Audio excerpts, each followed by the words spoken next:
Right, Shalom, Shalom. First and foremost, I want to give all praises, glory, and honor, which is due unto Yahweh, Bahasham, Yahweh Shai, Bahasham Mukar Kadash. Double honors as always to the apostles, bishops, and elders agreeing with son of well. Okay, and honors to you brothers, salutations and peace and shalom. Okay, to the laborers out there working, doing this work, shalom to the Lord's elect, man. And yeah, I wanted to just quickly touch on, I'm in transit at the moment. Okay, and I was just checking out different things in the news, and what I wanted to touch upon is this voluntary military, what's it called, is conscription. Okay, where in Germany and in France. Now France, when they're announcing it, they've come with a so-called, on the surface of it, a softer approach than Germany has. Because what Germany said is really they wanted to kind of just go, what they really want to do is they want to go straight mandatory, because we're in a time of war. Ezekiel, the 3rd chapter, okay, tells you there's different times. There's a time for peace and a time for war. We're in the time of war. We've been in the time for war. Pursuant to Revelation, right? What's that? I believe it's, if I'm not mistaken, 11 and 14. It's in Revelation. It says, the second woe is past, and behold, the third woe cometh quickly. Now, the Second World War back in the 40s, that's been done. That's in history now. Okay? Right? But we are quickly approaching and are coming to the culmination of World War III. We're pretty much in World War III. Okay, the war that's happening, okay, in Ukraine, the war that's happening on different fronts around the globe, the war that's happening in the Middle East. Okay, you've had constant war, and the reason you've had constant war, okay, is because it's according to prophecy. All right. Now the wars that are being fought, that's part of the scripture in Revelation 6 and 4, where it says that a great sword was given. I'm roughly paraphrasing because I ain't got the scriptures in front of me, but obviously we know the scriptures.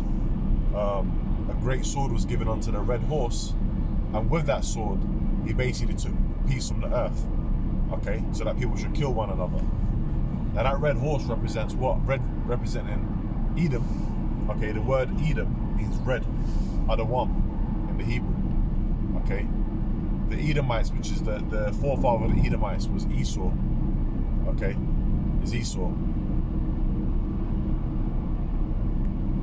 Okay, that's funny.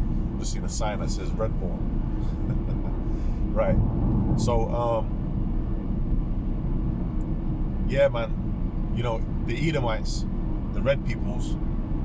Okay, they which today they're called, they classify themselves as so-called white, or they might say Caucasian. Okay, but their true biblical nationality is the Edomites. That's who they are when you read about the Edomites. Okay, now that's the red, right? And specifically the elites of the Edomites, because they're the ones that are really running the show. Okay, because a horse represents power. They're the ones that have the power. Okay, so the elites. Now there's a documentary about, I think it's Michael Rivero, All Wars are Bankers' Wars. Okay, now all of this is for the agenda of these elites. Okay, for their New World Order agenda. But ultimately, it's according to prophecy. The Lord is the one that is putting it in their hearts to do these things, to accomplish these things as well. Okay. And there is a World War III. There is going to be missiles that are going to be shot, and this voluntary military service is part of that. That's part of the scripture in Ezekiel 21 and 9, where it says that a sword is being sharpened and also furbished. Okay, part of that sword being sharpened, okay, is the increase in your military personnel, training them of the military personnel. Right? And ultimately the missiles. Now,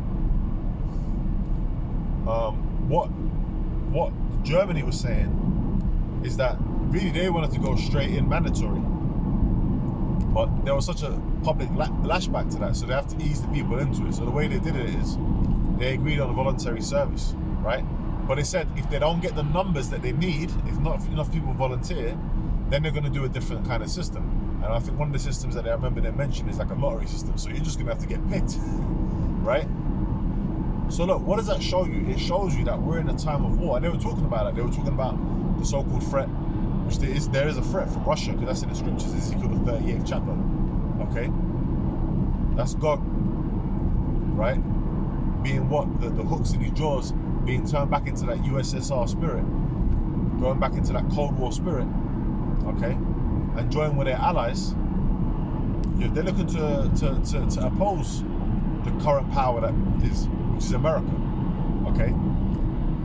Now you see how, which they're all in it together, but you see how Trump has basically been saying, he was in his last term, he was getting on to different EU leaders that they're not spending enough on the military budget, NATO, okay, in their NATO alliance, and also, basically, it seems, if you was to read, like when I was listening to the news report, it seems like basically he snubs Europe and he ain't really gonna help Europe. But the thing is, at the end of the day, right?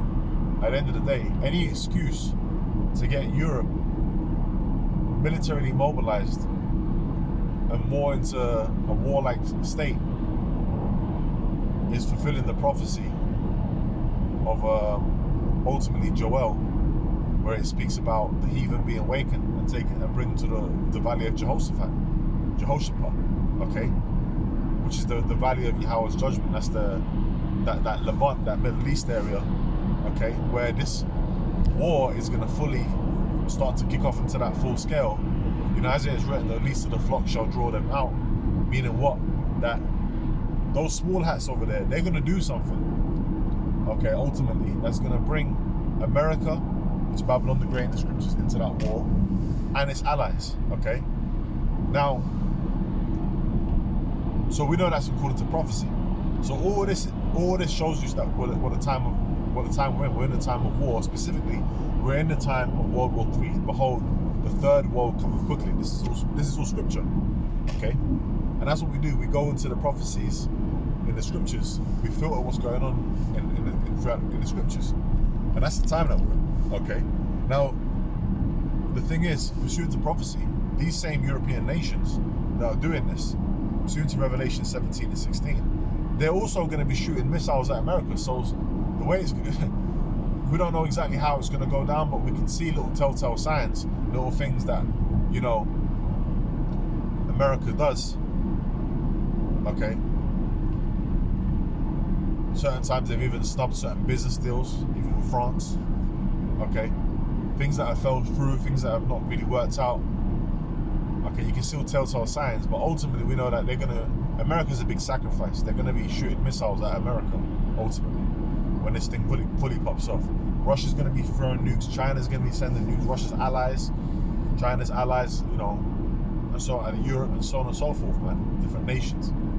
So that's the time we're in, okay? So seeing, news articles like this, I went into a couple of scriptures to show you this is where we're at with this, okay? You got you still got the chip being pushed, okay? That's still there, just because, they're pushing it in the news, but just because there ain't an article coming out about it every day, it's still there. There's a lot of things being pushed about that. The big thing now is they're pushing the digital agenda, okay, which is the same thing. It's leading up to the same thing, okay? The chip, everyone being chipped, all right? And we understand, according to prophecy, that this World War III isn't going to fully pop up where the missiles are flying and all that, and America being destroyed. That's not going to happen until the microchip implant is pushed mandatory first. That's the prophecy in Revelation 13 and 16 on down. All right, the mark of the beast prophecy. So hey, man, just a quick lesson, just an update on the news and what's going on, where we're at, the climate, the temperature, and Lord willing, it was edifying. With that, man, I'm going to say shalom to the Lord's elect.